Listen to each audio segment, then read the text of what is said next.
We've all been in one of those groups, whether it's the school WhatsApp group or your local WhatsApp neighborhood or Facebook group. And somebody asks, what day are the bins going out? Or is it PE tomorrow? Even though it's literally written right there, or a quick 2-second Google would have got them the answer. People don't look, they ask. And the exact same thing is probably happening inside your business and driving you crazy. Welcome to the Resilient Retail Game Plan. I'm Catherine Erdly, and this podcast is here to share retail industry trends, insights, and best practices for you, the retailer who's serious about building something that lasts. One thing that I often find when I'm talking to business owners is that they have become the source of truth in their business. So everything comes back to you. You're answering the same questions repeatedly, and you've inadvertently taught your team that if they want to know the answer to something, then they have to ask you. So, for example, they're going to ask you, what are we focusing on this week? Has that delivery arrived yet? Are we promoting this or that? How do I process a refund? Should I be refunding this order? What should I say to this customer? And it can feel like constant interruptions, never being able to switch off, and everybody needs you. The reason that this happens is if you look at the way that information is flowing around your organization, you have created a wheel and spoke system of information. In other words, you are the center of the wheel and everybody else is a spoke around the edge. So if they want to find out a piece of information, even from somebody else in your organization, they're coming to you, they're asking you the question. You're then going out to somebody else who's on a spoke to get the answer, coming back and then going back out to the original person to give them that information back. So everyone else is the spokes, you're the center, and the information is going in and out as opposed to flowing around the business. So what this results in is bottlenecks. If you're not available, are people going to have the information that they need to actually do their job? So then you get delays where nothing's happening because everyone's waiting to hear back from you. You get inconsistency because not everyone is getting the same information at the same time. And to be honest, it's probably driving you completely crazy. It might feel like you're sitting at home relaxing and then somebody will send you a message and you feel like you can't turn your phone off because what if somebody needs you? And here's the thing, when you grow your team, when you're adding new people, it's not actually fixing the problem. It's actually creating more demand on you because there are now more spokes to the wheel, more times when the information is having to flow into you and then out again in order for people to get the answer that they need. So what you want to think about creating instead is what I call a single source of truth. So the single source of truth is an information bank where key business information lives. Everyone knows where to go. It can help remove the guesswork. It can help avoid duplicated answers and conflicting information. And the interesting thing is that this isn't actually just a small business problem. I worked for many years in the retail industry for larger retailers, and one of the companies I worked for was Coast, which is women's occasion wear. No longer exists in the form that it was when I worked there. It's now a brand for Boohoo, but it used to be a standalone business. And we had new management come in, and one of the things they decided was that they wanted to send all of the buying and merchandising teams, which I was part of, off on a training course. So we got sent away to work on all kinds of different skills that would help us in our jobs. And one of the things that we had to do was write a final project. So my final project that I decided to do was all about how information flows around the business. And what was happening was we had multiple decisions being made, but they weren't being clearly communicated. So we had teams who were working off different versions of the truth. We had updates that weren't being passed on properly and decisions being made on outdated information. So, for example, we had a lot of different external partners. We had concession partners. We had wholesale clients. And that information flow was not really working very well. So one team would have a conversation about what designs were going to be in a catalogue spread or on the homepage of a website for a concession partner without realizing that that style had actually been cancelled by the product team several weeks ago. And therefore, everything that we had done, all the information that they'd passed on was incorrect. So it can cause a lot of confusion. There was a lot of back and forth of information and a lot of strained relationships. In fact, I was looking back over the project And I had identified £100,000 worth of lost wholesale revenue that came from poor information flow. So all of that is to say that this is not just something that happens in small businesses, it happens in big businesses as well, and it's something that they have to tackle.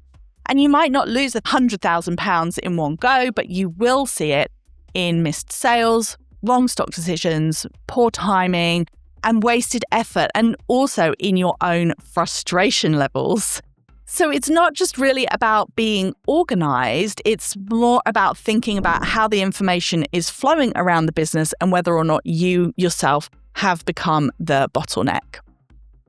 So what are some of the things that you can include in your single version of the truth? Well, the easiest thing to do is to start with the questions that you get asked the most. But some of the key categories are going to be things like your weekly focus. So what are we selling, promoting, talking about this week? What are some of the key things that your team all need to know about, be aware of? Can you communicate that once in a document or put it into a central planner so that everybody knows where to go to look to find that information? Key dates could be new product launches, when new deliveries are coming in, when you're running promotions, what dates those start and end at, and also any key sales drivers for your customers. If you have got people who are selling on the shop floor without you there, have you given them all the information that they need to really think about what kind of occasions your customers might be buying for and what are some of the key conversation starters that they can start with their customers? Running an e-commerce business? Then you know the struggle, not enough time, too many tools, and no clear picture of what's actually driving sales. For retailers today, customer acquisition and growth are becoming harder to properly measure and optimize. That's why I'm interested in what Intuit MailChimp has just launched. Built to deliver ROI for e-commerce brands, their new advanced, data-driven capabilities combine unified data with powerful automation across email and messaging. Now, you can pull your Shopify data, site activity, and even customer reviews from platforms like Yotpo and JudgeMe into one place, so you can target high-value buyers, re-engage at-risk customers, and automate smarter. Want to connect the dots between campaigns and revenue? Expanded SMS across Europe, instant opt-ins, and unique discount codes help you reach customers globally and track exactly which messages drive orders. Plus, a new omnichannel dashboard shows what's working across email, SMS, and automations, so you can optimize with confidence. And with AI built in, you can turn insights into ready-to-launch campaigns in minutes. Retailers using MailChimp are seeing up to 30 times return on investment, and some Shopify connected stores are generating around £32 for every £1 spent. Less guesswork, more growth. Visit www.resilientretailclub.com/MailChimp to learn more. Stock and order trackers are also really useful. If you place an order with a supplier, can you have a central area where you record that information? You're able to let people know what you've ordered, whether or not it's shipped, been received. And it can be really helpful if you've got multiple teams working. For example, you might have somebody who's putting products live on your website. If you can then have a central document where you're recording if something's been set live or not, then that can also help you get information that you need without having to check in with everybody all the time. You can give them information about priorities. What are things that absolutely have to be done? What are the key tasks that you really want them to be doing each week? And another key area for the one single version of the truth is your processes. So how things get done. This is so helpful and so useful to have your SOPs or standing operating procedures mapped out in a document. It will help you enormously when you have new people coming in. If you've got to train somebody, but you've already got everything documented, telling you what it is that they need to know, what they need to do, how they're going to do it, with pictures or videos that show them the exact screens that they should be looking at, or little scripts to help them understand exactly what to say to customers, or a flowchart to help them understand whether or not they should be giving a refund and what the various different criteria are. Those are all examples of having your processes mapped out, and it makes it so much easier to bring people in and train them when you have got it all documented. So the key thing for you to remember, though, is that people will not use this information automatically. And this is one of the hurdles that I see people stumble at. I've worked with lots of clients where we've done this kind of work, putting in these processes, putting in this single version of truth. but they're still getting the teams coming to them and asking them questions. And they said, okay, well, obviously this is failing. This isn't working. They're not really able to access this information. And I was reminded again about the neighborhood WhatsApp group example. So in our neighborhood WhatsApp group, somebody asks very regularly, different people will ask, is it the black bin day today or not? Because it's not every week, it's every other week. And somebody will always respond, pasting in the link to the council website, which everyone can access, which tells you whether or not it's the week for the black bins.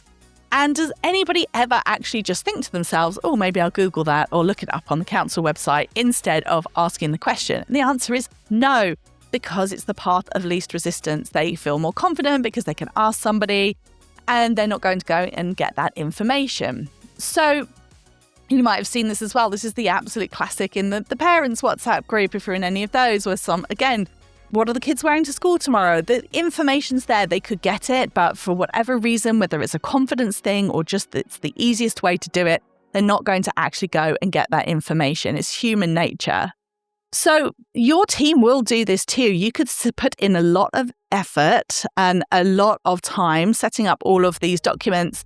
And it may well be that your team members are still going to ask you those questions. So if that happens, if you've set those up, or if you've already done this exercise and you're thinking, well, Catherine, this just didn't really work because everyone's still asking me the question, then it's going to be time to take a more direct approach with your team and really set your expectations.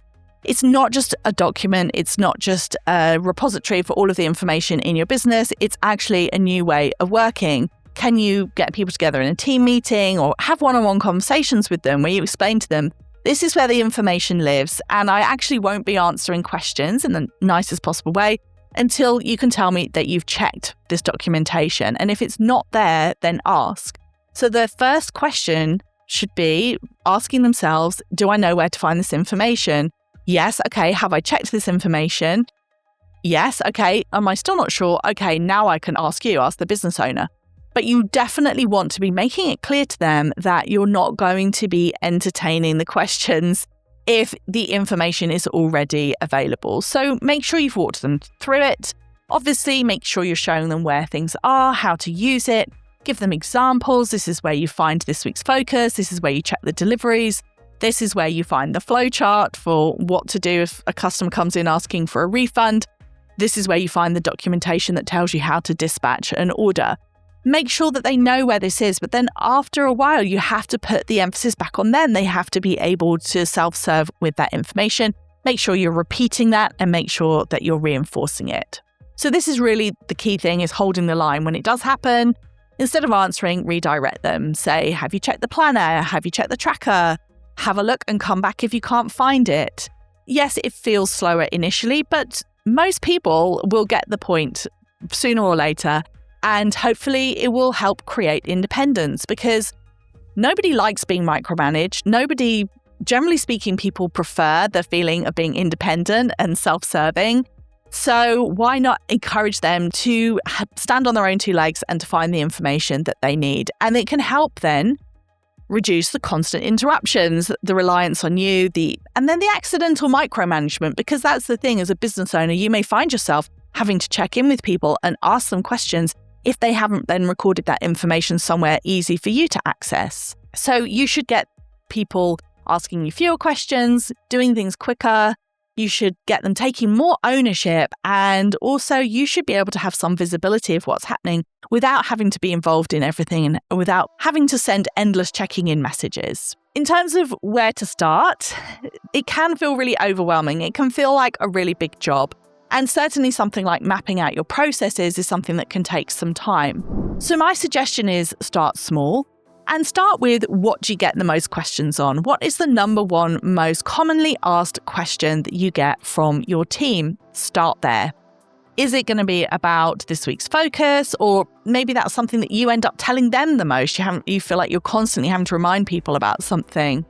Is it key dates, or is it a simple question about how to do something? Whatever it is, start there, get it documented, or get some way of people coming up with the answer that doesn't involve asking you, and then hold your ground. Explain kindly but firmly that this is the way you're going to be doing it moving forward, and this is the information that they need to access.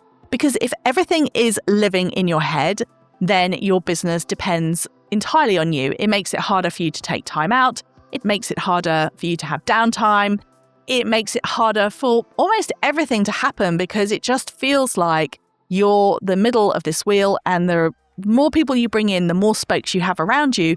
So this whole information flow isn't getting easier. It's only getting more complicated. Thanks so much for watching. Don't forget to like, follow, or subscribe, depending on where you get your podcasts, and you'll be the first to know about each new episode that comes out on a Thursday morning.